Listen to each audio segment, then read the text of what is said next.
Hombres, ¿cuál fue su momento? Soy hombre, nadie vendrá a rescatarme. En mi caso, a los 12 años, conducía por un camino rural para ir a dejar productos de la granja. Era mi responsabilidad hacer las entregas. A unos 20 minutos de llegar al pueblo donde debía entregar, una camioneta que venía de frente hizo un movimiento brusco. Reaccioné mal y me salí del camino. El auto quedó atorado en una zanja y una llanta se pinchó. Me golpeé un poco, pero tuve que cargar lo más que pude para hacer las entregas. Volví por el auto. A duras penas logré destrabarlo con el gato hidráulico y un tronco, lo cual me tomó bastante tiempo. Cambié la llanta y volví a casa. Me regañaron bastante. Al final mi padre dijo, pues si pasa algo tienes que arreglártelas, es lo normal. Entonces, ¿cuáles son sus historias?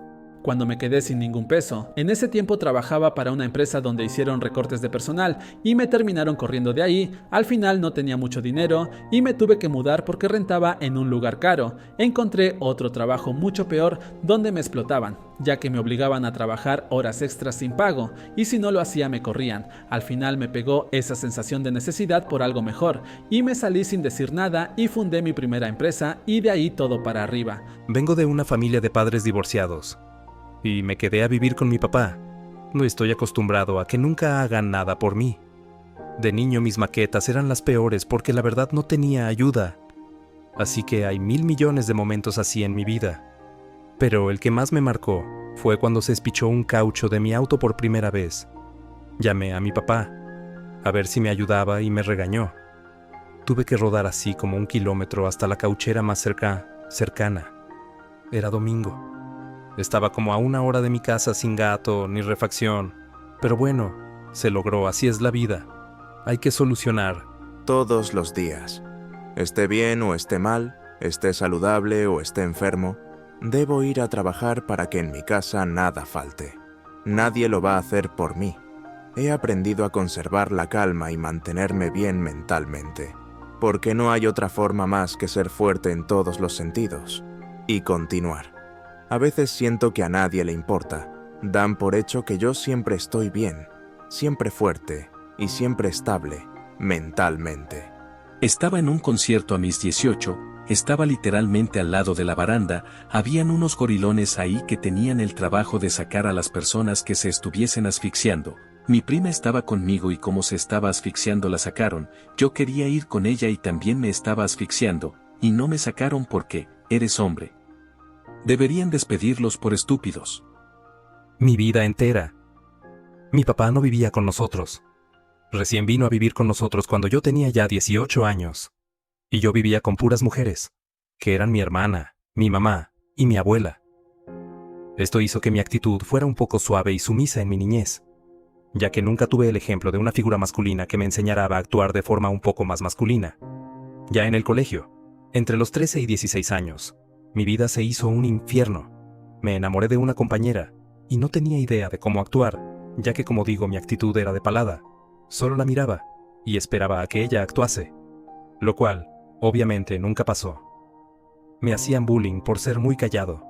Se aprovechaban de lo sumiso que era, ya que sabían que no reaccionaría. Toqué fondo en mi vida. Mi familia no me podía ayudar, porque los típicos consejos eran: no les hagas caso, dale querella a tu profesor, dile a la mamá cuando la veas, etc. Ya por ahí de los 15 años, ya con una mente más madura me di cuenta de la cruel realidad. Era yo contra el mundo. Estaba solo. En ese entonces jugaba videojuegos, y la escena de Kratos llegando al Olimpo y diciendo: si todo Olimpo se opone, entonces todo el Olimpo caerá. Mezclada con mi estado mental, de ya estar harto de la vida, me dio como un shot de adrenalina y testosterona, que hizo que por primera vez en la vida, empezara a actuar más agresivo. Kratos, aunque un personaje ficticio, fue la figura masculina que nunca tuve en mi vida. Hoy aún sigo luchando con ciertos aspectos de mi personalidad, pero ya pasé de ser el sumiso a ser uno de los dominantes de mi grupo de amigos. En lo único que sigo siendo pésimo es en el amor. Kratos no es buen ejemplo para eso. Cuando me mudé de ciudad, tenía 500 pesos en la bolsa. Literalmente el día que llegué comencé a trabajar. Comencé en trabajos pequeños de un al lado y otro. Luego comencé a trabajar ya más estable y a estudiar. Ahora 7 años después ya tengo mi carrera. Trabajo estable, buen sueldo, etc. Pero jamás olvidaré todo el tiempo que pasé en el hoyo. Cuando visité España, fui a tomar solo y me pusieron algo en la bebida.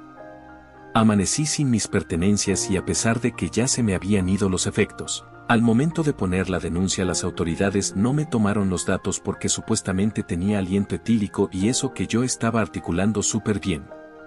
Estuve horas caminando perdido, intentando ver cómo contactar a mi madre, todo vomitado y tratando de pedir euros incluso con lágrimas en los ojos para poder regresarme ya que estaba a cierta distancia de donde nos quedábamos y tampoco me sabía el nombre del hospedaje pero sé que si me acercaba al sitio me ubicaría mejor. Fue hasta que una señora, de nacionalidad colombiana, me ayudó prestándome su teléfono para contactar a mi madre después de haberle pedido ayuda a muchísimas personas y después de muchas horas sin contactarla. Ese día me pesó mucho, fue como un trauma y todavía me duele recordarlo porque sé que si hubiese sido una mujer a la que le pasó esto, las autoridades o personas me habrían ayudado.